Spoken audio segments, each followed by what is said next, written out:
My fiancée, Willow, was diagnosed with a terminal illness, and not only did I neglect her, but I also went abroad to unwind. After the 100th missed call, my 36D busted personal secretary picked up the phone. On the other end, I could hear Willow's voice, nearly on the verge of breaking down. She asked, "Where are you? Who is with you?" I couldn't help but sneer and say, "Didn't we agree to give each other freedom? We agreed to live our own lives. Can't you handle it?" Chapter 1. Willow and I were stuck with the childhood sweethearts turned strangers script. We had mutual feelings as teenagers, but before we could even confess to each other, she met her fated person, Makoto. Under pressure from her parents, Makoto broke up with her right before graduation and flew abroad alone. Heartbroken, Willow managed to finish college with my help, but just as she was preparing to move on, the man who had once abandoned her suddenly returned to start a business back home. For reasons unknown to me, Willow not only used all of her savings to support Makoto but also became his personal secretary, staying by his side, working late into the night with him. Just before our families were about to announce our engagement, it seemed like I was about to play the role of the villainous male supporting character, scheming against the main lead, suppressing him, and eventually reaping what I sowed. However, that's not what I planned to do. On the contrary, I understood them very well. After all, it wasn't until I found myself a 3060 personal secretary that I realized something important. Life is short, enjoy it while you can. People need someone considerate by their side, especially someone like me, a domineering CEO. Chapter 2. I inherited the family business earlier than Willow did. After all, she spent 3 years in high school and 2 years in college being caught up in relationships, while I never stopped my studies. By the time I was in my first year of high school, I had already mastered all the knowledge required for the college entrance exam. In the following 2 years, Willow was busy dating and chasing after Makoto, while I, under my father's guidance, began to study international finance. During the summer vacation, Willow was off racing cars by the river with Makoto. Meanwhile, my father and I flew abroad, attending various financial seminars. After the college entrance exams, I effortlessly got into the school and major I wanted. I began formally accepting my family's arrangement to learn about the company's operations and management. Willow, on the other hand, was so heartbroken from her breakup that she failed her entrance exam. The Liu family spent a lot of money to get her into a private college with a decent reputation among the wealthy. Coincidentally, the school was in the same city as mine,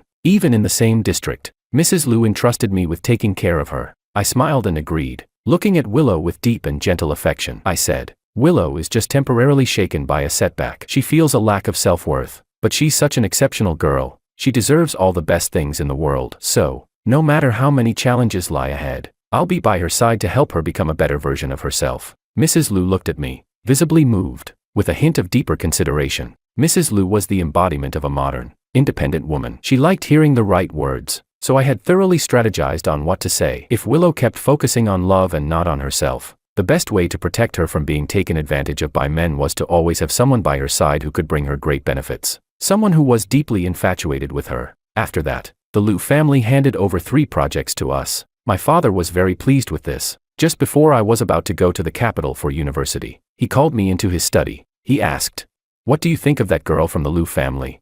I answered, "She's average," I said. "Aside from being good-looking, you could say she's good for nothing." My father burst out laughing and nodded approvingly. He said, "George, remember this, emotions are worthless in the face of interests. Never act as a blood bag for someone else. You can like someone, but this liking should never be greater than your ideals and ambitions. For women who don't appreciate you, who only know how to take, don't try to change them or nurture them. You treat them like giant babies, indulge them, enjoy the moment, and play along. After all, who says you can only have one woman?"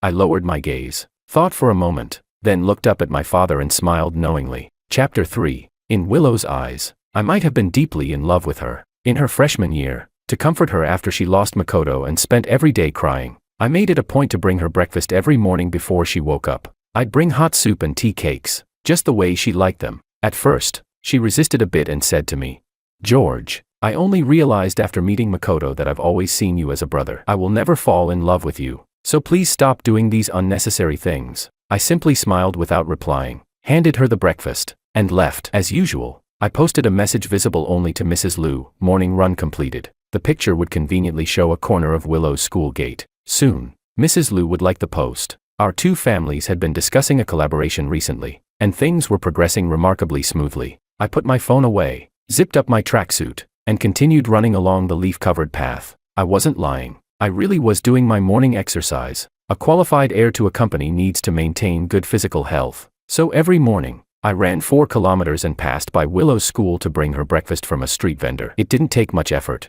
Later, I started entering various university entrepreneurship competitions, using these events to hone my skills. For the more prestigious ones, I would give Willow a little push. She was deeply moved just by being added as a team member. Finally, after a night of heavy drinking, she leaned into my arms and gazed at me with affection, saying, "George, I've realized for a long time now that you've always stood in the corner, silently giving without expecting anything in return. So, I want to reciprocate your feelings." I turned my head, remaining silent, as though I hadn't heard her. The next day, after Willow sobered up, she probably regretted being so forward. We both tacitly avoided bringing it up again, but the look in her eyes when she looked at me became one of increasing guilt. Of course, I wasn't the only one she felt guilty towards. She once thought that my quiet devotion was because I was busy, too busy selling favors to classmates who had connections with our family business. Their needs were all different. Some just wanted to copy my homework. Others wanted to use my name to reassure their families while they played around. And some were looking for emotional returns. I was too busy to talk about it openly. So even though I never confessed my feelings to Willow, I somehow gave her the impression that I was so in love with her. I was humble to the point of being invisible. Chapter 4. I did have feelings for Willow, before she fell into decline because of her relationship with Makoto. Among the people I'd helped with favors, Willow was the one I paid the most attention to. I was even more concerned than I had set for myself, crossing some boundaries I had established. It was simply because at that time, Willow wasn't just beautiful. She was outstanding, pretty and smart, effortlessly shining in every situation. At the same time, she was special to me. People around us just assumed we'd become a couple. There were times when I would gaze at her delicate face, daydreaming, thinking that things could have been nice. But after Makoto appeared, things changed. Willow started following him, skipping classes, drinking, getting tattoos, racing cars, and partying at nightclubs, all in pursuit of some so-called freedom. As her grades plummeted, she went viral on social media with some suggestive videos. But in the end, both she and Makoto got their records tainted due to underage drinking and driving without a license. Willow from the Liu family is done for, my father remarked at the time, and I agreed with him. So I quickly decided to stop investing my feelings. I stopped getting emotionally involved. Everything after that went smoothly. With my help, Willow gradually started to smile again. She still had some smarts in her, and with Mrs. Liu's care, who spent a lot of money to support her, she eventually recovered. By the time she graduated from university, she re-entered our circle of second-generation heirs. Afterward, Willow began interning at her family's company, while I returned home to prepare to inherit the family business. As Wang's company continued to grow steadily, Mrs. Liu proposed a marriage alliance. Mrs. Liu took Willow's hand and, looking down on me, said, "Normally, I wouldn't support Willow marrying beneath her, because only the heir of the Mu family is worthy of her. But Willow insists that she will only marry you, and I can't change her mind. So, you must cherish her, love her, put her first in everything, and never disappoint her love for you. Understand?" I smiled and nodded, promising Mrs. Liu. However, dramatically, the day after the betrothal gifts were accepted, Makoto, the male lead of Willow's youth story, flew back from abroad, seemingly determined to reclaim everything he had lost. Willow immediately used all her savings to support his business venture. After that, Willow began distancing herself from me. She carefully stayed by Makoto's side, seemingly certain that I would go mad with love and try to hurt the men she loved, going out of her way to avoid situations where Makoto and I could meet. However, what she didn't know was that while she was tangled up with Makoto, I had found myself a personal secretary, someone more considerate, more gentle, and with greater potential than Willow. Most importantly, her background wasn't as privileged as Willow's, and she understood the value of gratitude. She would never cross the line. Chapter 5. When Makoto came knocking, I had just finished a business meeting and was resting in the reception room with my personal secretary, Sophia. Sophia was highly perceptive, not just in work matters. For instance, as soon as she noticed my expression change after Makoto entered, she quietly excused herself and went out to prepare coffee for me. This left enough time for me to talk with Makoto. I looked at Makoto sitting across from me. He wore a loosely fitting suit with a flashy shirt underneath, and his side-parted hairstyle was topped off with a pair of gold-rimmed glasses, giving him the vibe of a refined yet degenerate man. Judging by his appearance alone, he was the type of crush that was somewhat niche in recent years. This was how Makoto was back in high school, amidst a crowd of admirers. He caught Willow's attention with his rebellious attitude. Willow said she had never seen a soul as free as Makoto's, and without hesitation, she accepted his confession. Like a free fall, she began her downward spiral. Thinking about this, I couldn't help but smile, loosening up as I leaned casually against the sofa, raising my hand in a gesture for him to speak. In contrast to my relaxed demeanor, Makoto seemed defensive and made efforts to conceal his anxiety. He licked his lips, pretending to be casual and trying to appear at ease while nervously shaking his leg. However, his left hand was constantly rubbing his fingertips in agitation. Then he looked up at me and forced a smile, saying, "I heard Mr. Wong is about to get engaged to Willow. There's been some misunderstanding between me and Willow lately, and I feel guilty, so I wanted to." Hearing him begin with such lowly displays of intimidation and probing, I couldn't help but feel disappointed. To be seen as a eager second-generation rich boy desperate to take on someone else's baggage, how little they thought of me. I couldn't help but pinch my brow and interrupt him. "Mr. Ito, what do you think of her?" I asked, pointing toward the door. Makoto followed my gaze and saw Sophia standing by the door. Sophia was tall, with a curvaceous figure, and even in simple professional attire, her body was undeniably striking. She was holding a drink carefully, her eyes fixed on me since she returned. Seeing that I was looking at her, Sophia smiled faintly through the glass door, her expression perfectly balanced, showing affection without being overly obvious. Of course, this wasn't because Sophia was naturally gifted in this way. She had studied my preferences thoroughly and practiced repeatedly until she could present herself like this in front of me. I knew all of this, but I didn't care about the essence of who Sophia was. As long as she made me feel comfortable, she could stay by my side. This was the difference between Willow and me. Willow had invested all her feelings in someone she had created in her mind, a so-called soul, yet she couldn't even recognize the most basic of pretenses. In the end, she was played with like a puppet by those beneath her. Perhaps predicting what I was about to say, Makoto's expression darkened. However, he knew he had no leverage against me, so he forced a smile, trying to go along with my words. "This young lady is outstanding in appearance, loyal to Mr. Wong, and a rare beauty." "Rare, is it?" I scoffed, interrupting him again. Makoto's expression faltered, but I didn't care. I smiled at him and continued, "As long as I like her, I can have as many of these kinds of women as I want. I could change them every day if I wanted to." Makoto understood the implication in my words, and he began to feel increasingly uneasy. I said, "People must recognize their own place. Someone like her, being kept by someone, shouldn't talk about independence. She's spending my money, so she naturally has to depend on me." That's where I differ from Willow. Maybe a few flattering tricks can easily win Willow's heart, making her want to give everything she has to someone else. But all that does is prove her stupidity, nothing more. As for me, I'm not going to pay someone to be worshipped, and I won't tie my fortune to any woman. Each word I spoke made Makoto Ito's face grow darker, and his clenched fists tightened even more. I continued, "So, Mr. Ito, your efforts are misdirected." Finally, I casually leaned back into the sofa, slightly raised my hand, and someone immediately entered the room as if on cue. They extended their hand to Makoto, and he had no choice but to pull out the voice recorder and miniature camera from his pocket. It was laughable. How could I possibly get into a confrontation with him over a woman?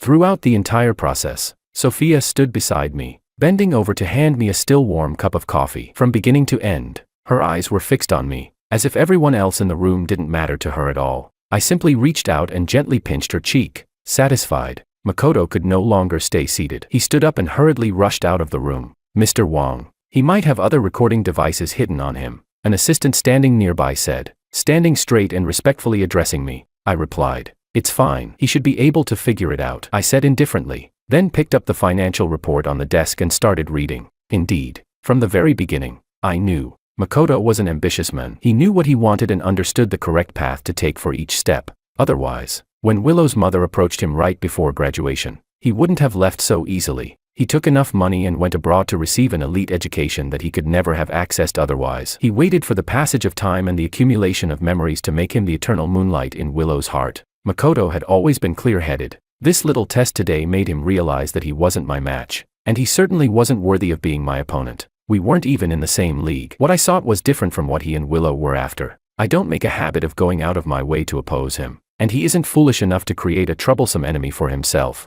Besides, I've always been someone who values talent, as long as they don't get in my way. Chapter 6. As expected, after that, Makoto never came to find me again. In contrast, he tightly controlled Willow under the guise of love, not allowing her to see me. This only made the engagement that had been delayed for so long seem more and more like a joke. During a recent gathering between our two families, Mrs. Liu gave Willow an ultimatum, ordering her to appear at the dinner. Willow agreed, but halfway through, the Liu family's butler received the news that Willow had been in a car accident. She claimed her injuries were severe and that she had to go to the hospital immediately. Without waiting for Mrs. Liu to respond, Willow hung up the phone. It seemed she was certain I wouldn't be angry with her. She tried to handle me with a poor excuse and a perfunctory attitude. But this time, it was a family dinner between both households. Her actions were a slap in the face to both families. In front of Mr. and Mrs. Liu, my father's face darkened, though inside, he was secretly pleased. He couldn't have hoped for a more ridiculous performance from Willow.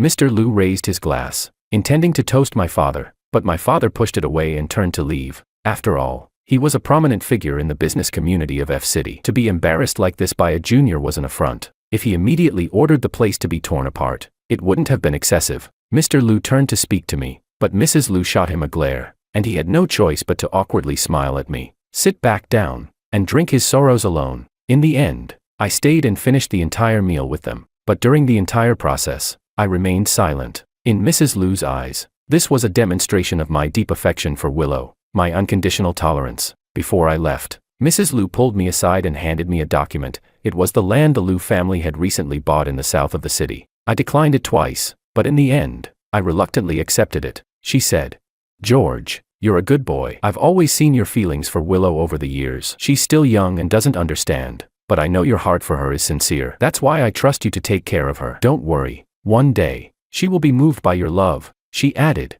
"If the Wang family ever needs anything, just ask Auntie, and I'll do my best to help." After hearing Mrs. Liu's words, I finally allowed myself to smile sincerely. Deep down. Chapter 7. When I got home, my dad was lying on the sofa playing video games. I casually threw my jacket on the floor and slouched into the seat across from him. "Did it work out?" he asked. "Yeah, it's done," I replied. "At least 20 billion this time. Your face still holds some weight." My dad gave a contented smile, and I watched his sharp eyes and brows. Time seemed to favor him more than anyone else. Even as the years mercilessly passed, all it did was carve an even stronger aura around him. Powerful, ruthless, cold. This was how the outside world saw him, and it was also the kind of person I strived to become. I thought back to when I was 18. A woman claiming to be my birth mother had appeared. She presented me with a beautifully packaged cake and told me that from now on, I would have a mother to love me. She said, "Your father raised you to be a monster just like him, but to be human, you should live in the light. Now, your mother is here to fill the love missing in your heart."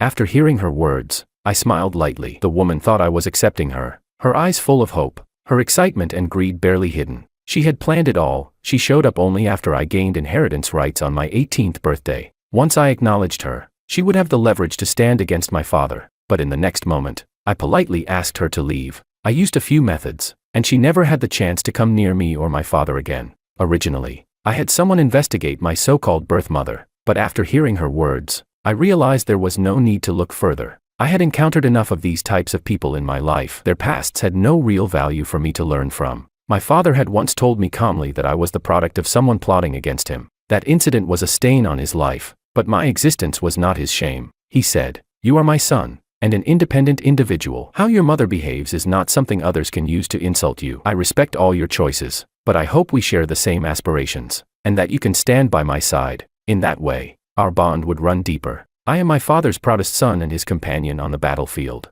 So, I would never cater to women, nor let their emotions influence me. As long as you're strong enough, people will come running to love you, and you can freely choose whatever type you prefer." Chapter 8. Thanks to the compensation Mrs. Liu provided, I managed to secure 2 more projects in F-City. To reward me, my father registered a new company in a neighboring city as a birthday gift for my upcoming 26th birthday. In truth, my hands weren't exactly clean, but perhaps it was because Mrs. Liu had increased the pressure on Willow. Her behavior grew more erratic and rebellious, even openly challenging her mother in many situations. Before, Willow had never been able to get over Makoto's departure right before the college entrance exams. That unfulfilled youth, the one that didn't have a perfect ending, would forever be her regret. Willow told me that herself. She said this with tears streaming down her face, though I still think that the best way to end a youth filled with early relationships, tattoos, racing cars, drinking, and clubbing is to end up in jail. I still appeared to sympathize with her. Willow, with a melancholic look,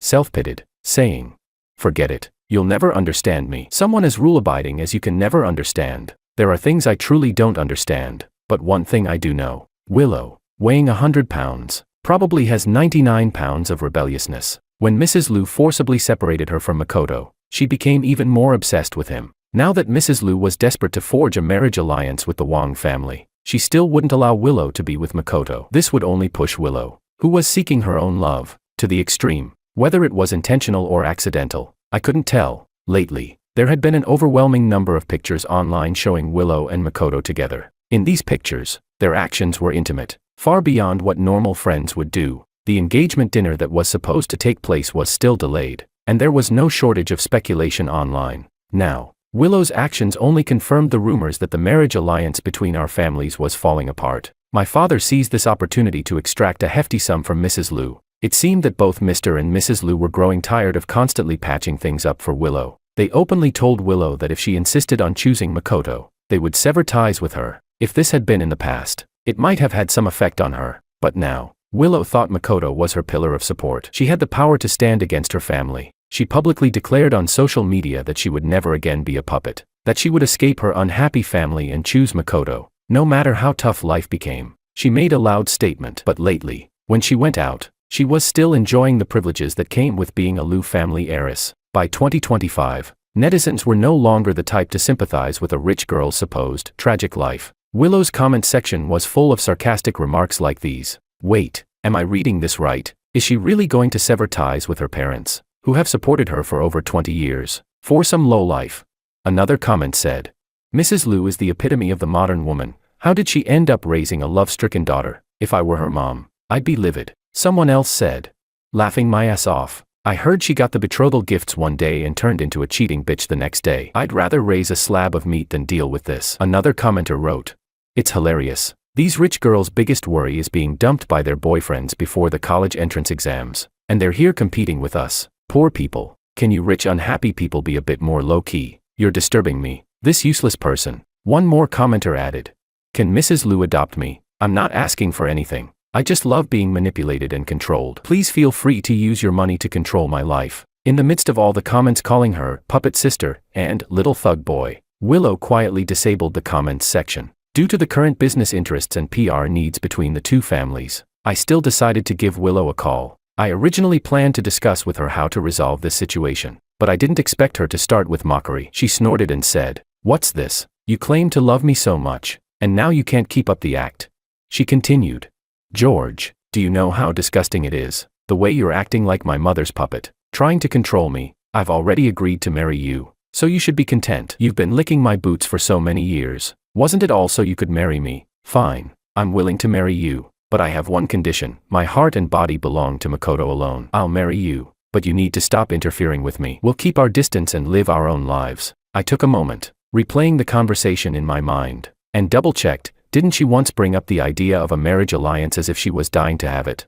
When did it turn into me proposing to her?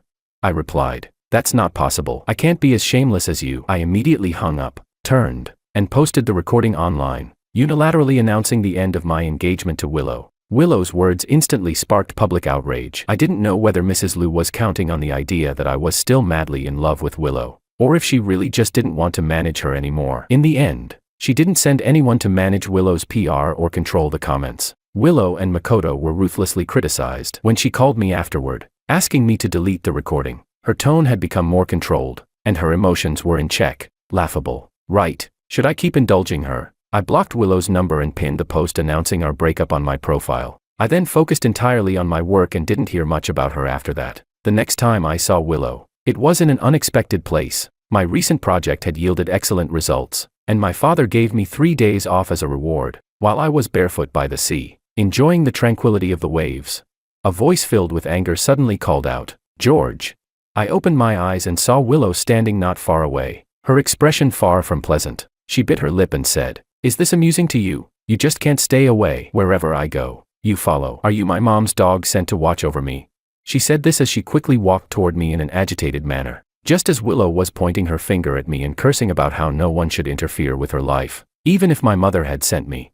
Sophia returned. The next second, slap. Sophia slapped Willow so hard that she fell to the ground. Willow's face instantly swelled with redness. I quietly ended the call with Mrs. Liu on my phone and took this opportunity to send her the recorded voice message. I said, sorry, Mrs. Liu, I just happened to run into Willow and wanted to share some good news with you. I didn't expect her to react this way. I didn't even have a chance to explain. Mrs. Liu's chat window remained silent for a long time. After a while, a few words appeared. Don't worry about her.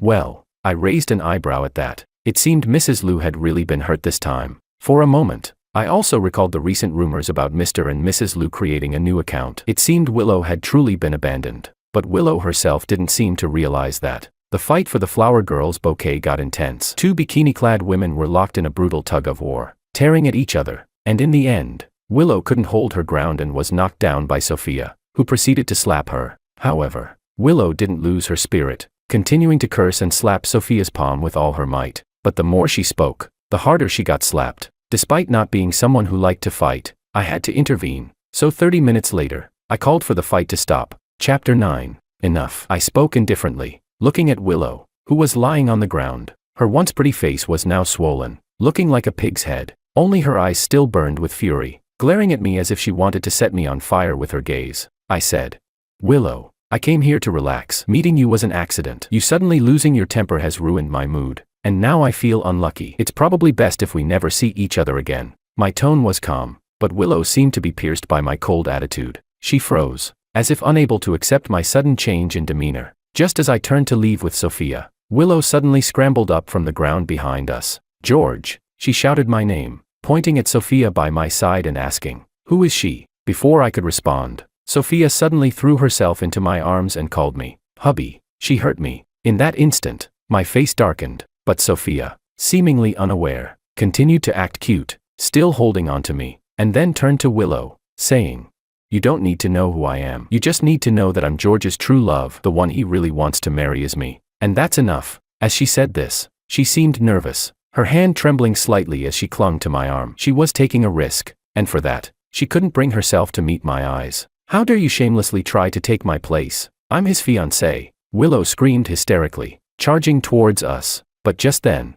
Makoto appeared, raising his hand to stop her. After a brief tug, Makoto couldn't control his emotions anymore and shoved Willow to the ground before turning and walking away. Only then did Willow regain her senses. She looked guilty, quickly getting up to follow Makoto. "Let go," I said coldly, then ruthlessly slapped Sophia across the face. A row of bodyguards I had called stood silently not far away. I turned and left, and Sophia hurried to follow me. But this time, she was kept behind the others. "Why?" I heard her shout behind me. "You clearly like me, don't you?" I ignored her, returning to F City surrounded by bodyguards. Afterward, I immediately had Sophia dismissed and compensated generously. Sophia wasn't satisfied, and eventually, she showed up at my doorstep. "I don't understand," she choked, her eyes red as she questioned me. "I only called you hubby. What's wrong with that?" Yes, perhaps in her eyes, she was just acting cute with me, but we both knew exactly what that phrase meant in that kind of situation. And I knew the consequences of letting such subtle probing continue. Sophia had gotten too bold, and her probing had crossed the line, and I hated when people tested my limits, especially when I had already given her more than enough. I had been satisfied with her performance and had provided her with everything: money, cars, houses, but she took all of that without honoring her promise not to cross any boundaries. Her behavior, demanding more, was just too much. Whether Sophia truly wanted a pure love or was trying to manipulate me into giving her an identity, I wouldn't keep someone like that around. I could offer her plenty of benefits, but I would never allow her to use such tactics to try to control or manipulate me. Chapter 10. The next time Willow came to see me, I had already replaced her. Still the same 36D, still the same innocent face, but this one was even more obedient than Sophia. Clearly, my current taste had settled into this type, but Willow seemed to let out a sigh of relief, smiling at me and saying, "I knew you were just trying to make me jealous. Since you fired her, I'll forgive you. But don't do it again." She then glanced at my new secretary, her brow furrowing again as she said, "Fire her too. I don't like her." I looked at her face, still bruised and not fully healed, then gave my new secretary a look. The secretary, understanding immediately, stepped forward and politely asked Willow to leave. Willow's expression darkened. Her gaze turned to me as she asked, "George, what is this supposed to mean?" I pressed my temple and said, "I thought I made myself clear last time." I then pulled out my phone, pulling up Willow's previous post on social media about wanting freedom, and said, "Now everyone knows the marriage alliance between our families has fallen apart. If Miss Lu is spotted coming in and out of my company again, it won't be good for either of our reputations." I thought my words were objective and reasonable, with a bit of consideration for Willow, but to my surprise, Willow became furious. She angrily swept everything off the coffee table. She shouted, "I thought you'd understand me, George. I always thought you were different from everyone else." I was speechless. Her betrayed, deceived expression made it look as though I was the one who had cheated. I was ready to throw her out, but since we were childhood friends, I patiently advised her, saying, "You'd better start seeing me the same way you see everyone else." She choked back tears and said, "Why? Makoto's been through so much abroad. I just want to help him. Why do you all keep forcing me?" It seemed like she completely couldn't understand what I was saying. Still rambling on to herself, I didn't hesitate any longer and immediately called the building security. As Willow was escorted out, I calmly reiterated to her, "Miss Lu, the marriage alliance has been called off. You and I are now strangers. Please don't appear at Wang's company again. You're not welcome here." It was only then that Willow seemed to realize I was serious about cutting ties with her. Her eyes looked momentarily confused, and she unconsciously muttered, "George." She didn't have the chance to finish her sentence because I had already had her thrown out. Finally, the world was quiet again. I glanced at the time. Great. Willow had wasted 40 precious minutes of my day. Now I'd have to stay late tonight to make up for it. Chapter 11. Willow and Makoto broke up again. It was because Makoto's company filed for bankruptcy, and because news spread that Mrs. Lu was pregnant with a second child. In fact, these were the same event. When it became clear that Willow had truly been abandoned, Makoto quickly took everything from the company and ran. This time, Willow really suffered a blow. She became increasingly insecure and paranoid.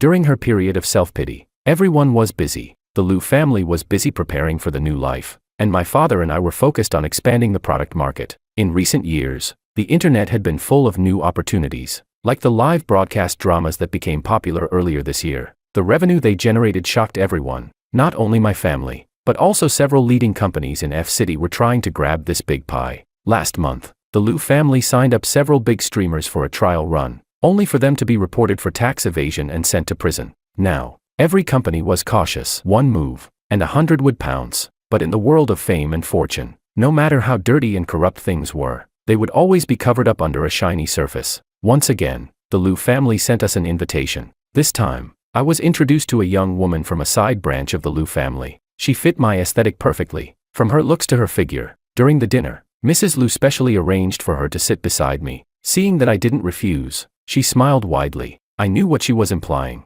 The Lu family wanted to expand their market and didn't want to give up on the marriage alliance with the Wang family, but they had just abandoned Willow. The next option was still just a fetus, with an uncertain future. Mrs. Lu wanted to use this as a way to secure me. I hesitated but didn't commit either way. Mrs. Lu seemed somewhat displeased, while Mr. Lu was somewhat smug. He was proud of having a son so late in life and couldn't resist drinking a bit too much during the dinner. Later, in his drunken state, he said to my father, "What's the use of making all this money? What's the point of life? Isn't it all about the wife, the kids, and a warm home? That's the true meaning of a man's struggle. If you can't even get a wife or kids, then what's the point? A man like that is useless, living such a failed life." My father smiled and stroked his chin, and with Mr. Lu's smug look, he suddenly punched him in the nose. "Worthless fool, who gave you the right to speak here?"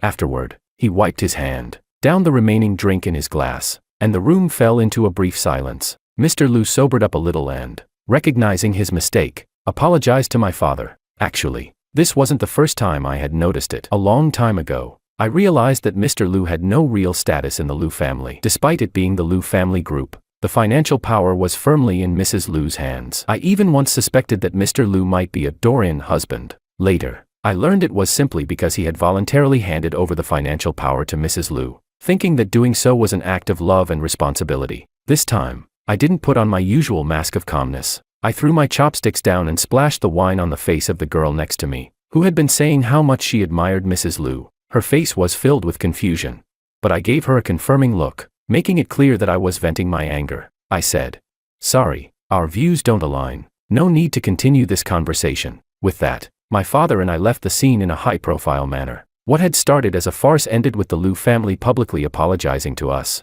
Over the years, the strength of both families had shifted from being on equal footing to now, where the Lu family had been left far behind by the Wang family. My father ignored them for half a month before reluctantly forgiving them. The very next morning, the Lu family sent another new person our way. While I was out for my morning run, she appeared abruptly and said, "What a coincidence."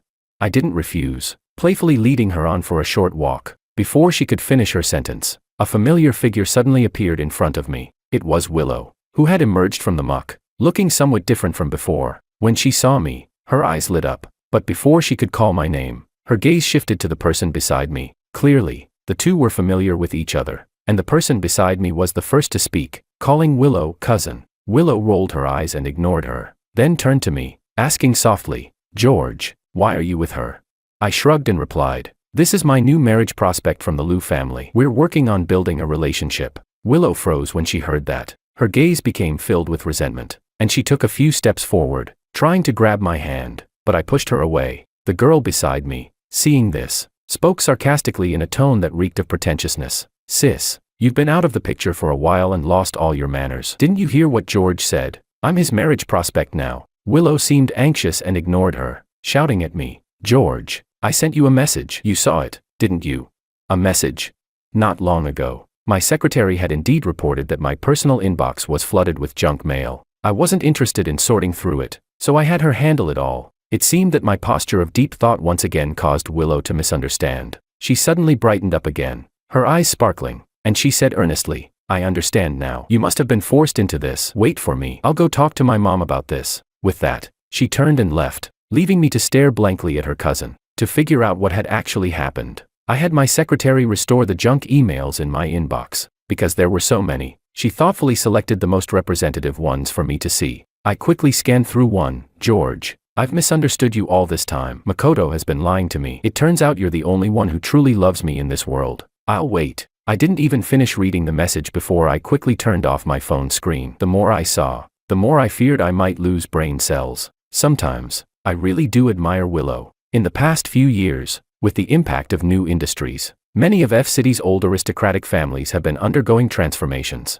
Several families have been fighting each other to the death, and our generation of heirs, who grew up together, have long since joined this silent war. And yet, Willow's small mind always seems preoccupied with romance novels filled with love and passion. Sometimes, I even think she's the punishment the Liu parents deserve. Over the years, they've hardly had clean hands. They've done every dirty deed possible in their scramble for business. And now, their daughter has turned out to be a naive, sweet fool. Chapter 12. I thought Willow's words last time were just empty talk. However, not long after, I heard that Willow had returned to the Liu family. A daughter who had already been discarded couldn't expect to be pampered upon her return. Both my father and I didn't have much hope for Willow, but we accelerated our efforts on other fronts. In the past, Mrs. Liu had planted many hidden traps in the projects she gave us. She never intended to let go of the Wang family's juicy stake. Even if the marriage alliance had really succeeded, this old fox would have found the perfect opportunity to explode the bomb and completely ruin the Wang family. Mrs. Liu's scheming nature was never hidden. It was she who had subtly encouraged Willow to approach me back when we were in school, but she hadn't expected her daughter to be intercepted by some small-time thug at school. Willow had gone on to become an internet celebrity, starring in short dramas, but the rivalry between the Liu and Wang families never ceased. We accepted everything the Liu family gave us, but the pit this old fox thought she dug for us would, sooner or later, end up backfiring on her. We had expected to drag things out a bit longer, but we didn't anticipate that Willow would surprise us in such a big way. She actually hospitalized her father. The reason? Mr. Liu found out that Mrs. Liu had been cheating on him, and when he yelled at her, Willow, in a fit of anger, grabbed a vase and smashed it over her father's head. Mrs. Liu didn't feel guilty in the slightest. Instead, she was relieved and proud. Thinking that Willow had finally grown up and come to her senses, she immediately went to the hospital to scold her child. To be honest, even my father and I thought she was a bit unhinged at this point. But remembering what this old fox had done in her younger days, we weren't as surprised. She had gone from being an ordinary village girl to becoming a lady of high society, all by adhering to a moral code with no bottom line. She had been married 4 times, each divorce helping her amass wealth. She even managed to send 2 of her ex-husbands to prison and ended up with most of their assets. When Mrs. Liu and Willow came to visit again, they expected me to rush out the door with excitement, embracing Willow with open arms. However, my father and I were already on our way to Paris for a vacation. Mrs. Liu and Willow couldn't even get through our front door. Willow didn't believe I would treat her like this and stubbornly stood outside our villa, refusing to leave. When she arrived, she was full of ambition, but now, she looked utterly defeated. The butler failed to persuade her to leave, so they resorted to using a drone to live-stream the situation from the yard. In the end, it was an infuriated Mrs. Liu who forcibly took Willow away. Then my phone started ringing non-stop. I handed my phone to my secretary, and she was tasked with blocking one new unknown number after another. After finishing dinner, my father lazily burped. I asked him, "Are we closing in now?"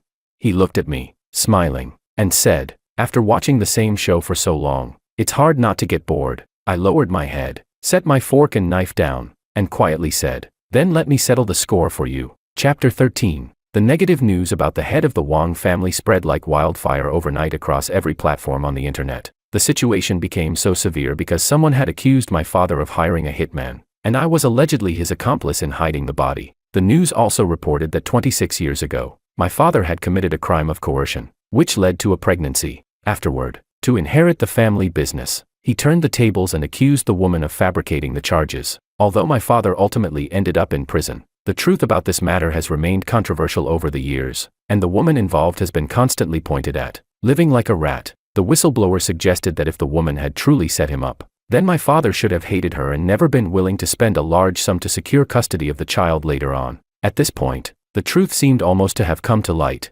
Moreover, the mysterious exposer pointed out that on my 18th birthday, 8 years ago, the woman traveled all the way to F City just to celebrate her biological son's coming-of-age birthday, but after that, she disappeared completely, vanishing without a trace. With such a series of leading accusations, it was hard not to associate this with the idea of my father hiring a hitman and hiding the body. I listened calmly to my secretary's report, then turned to look at the person sitting across from me, raising an eyebrow and asking, "Do you think I'm the accomplice, too, like the exposer claims?" "Impossible." Willow, sitting across from me, shook her head. Her gaze toward me was gentle, filled with warmth. She said, "They don't understand you, George. You're the most upright person in this world, compared to before." Willow's eyes looked much clearer. I remained silent for a while, then couldn't help but laugh. "Willow, perhaps you're the one who doesn't understand me." She pursed her lips but then turned her head to state her purpose. She said, "Wongs might not survive this. The police are already preparing to investigate. George, maybe we can pretend to get married. At least we'll be able to save part of it." Her eyes were full of hope as she said this. I replied indifferently, "Let's wait and see. What if there's a twist in the story?" Willow wanted to say something more but closed her mouth. She had now understood her mother's tactics. If Mrs. Liu wanted to teach me a lesson, even if the matter was false, it would eventually become true. The online calls for a thorough investigation were growing louder. I completely understood how the netizens felt. Before, the small scandals of wealthy families were just entertainment, but when it involved human lives, it had to be taken seriously. So, when the police car stopped in front of the Wong family house, the entire internet was watching intently. Many people gathered outside the Wong family's gate, live streaming on their phones. Everyone was waiting for a result, and the result was that the police found nothing in the Wong family house. 3 days later, Mr. and Mrs. Liu were arrested by the police for attempted murder, and the mother I had been searching for, who had been the subject of everyone's speculation online, finally made her appearance. It turned out there was no such thing as hired murderers or body disposal. 8 years ago, I bought her a small island, and for all these years, she had been raising pigs, living a secluded life. As for why she listened to me, from the moment she successfully evaded the Wong family's bodyguards and came to me, I had told her the people who sent her wanted her dead. She wasn't stupid, and quickly realized her role in this game. So, she obediently accepted my arrangement and cooperated with me to create the illusion that she had been dealt with by the Wong family. Mrs. Liu, thinking she had control over this leverage, had long considered the entire Wong family to be in her pocket. Until recently, when she had someone expose the past incident, thinking it would teach me a lesson, I seized this opportunity to withdraw some of the bodyguards protecting my biological mother's safety. Her whereabouts were exposed, and in the past few days, she had experienced at least 6 car accidents, home robberies, and falling objects from high places. She was truly frightened and came crying, asking for my contact information to seek help. When I asked her to step forward and identify the Liu family's crimes, she no longer refused. Not only did she expose how the Liu family had hired a hitman, but she also accused Mrs. Liu of orchestrating the false accusation against my father 26 years ago, after having an affair with him. The purpose of this was to teach my father a lesson and show him how painful the consequences of rejecting her would be. That year, the Liu family hosted a banquet, and it was the first time my father met Mrs. Liu. At that time, Mrs. Liu already had a bad reputation in the social circle. Many people said she looked like fine wine from afar but was toxic when seen up close. That night, at the banquet, Mrs. Liu took a keen interest in my father. She secretly made a bold attempt, but my father not only resisted her advances but even threatened to tell Mr. Liu. This made her hold a grudge against him. Now, with Mr. and Mrs. Liu in prison, Willow stood outside my house in the storm, waiting all night, trying to beg me to let her parents go. I said, "I told you there would be a twist." I looked down from the second floor, smiling as I spoke to her. "Don't get too excited. The old fox won't fall so easily." My father, standing behind me, patted my shoulder. I smiled and nodded in agreement. Chapter 14. I showed Willow a clear way out. Mrs. Liu may have fallen, But the Liu family hadn't collapsed yet. It was just a matter of replacing the person in power. Everything was far from being at its end. She choked up and asked, "Do you really have to be this ruthless?" I remembered when she came to see me half a month ago and I asked her, "If the truth isn't what the public thinks it is, what will you do? Help me, or help your parents?"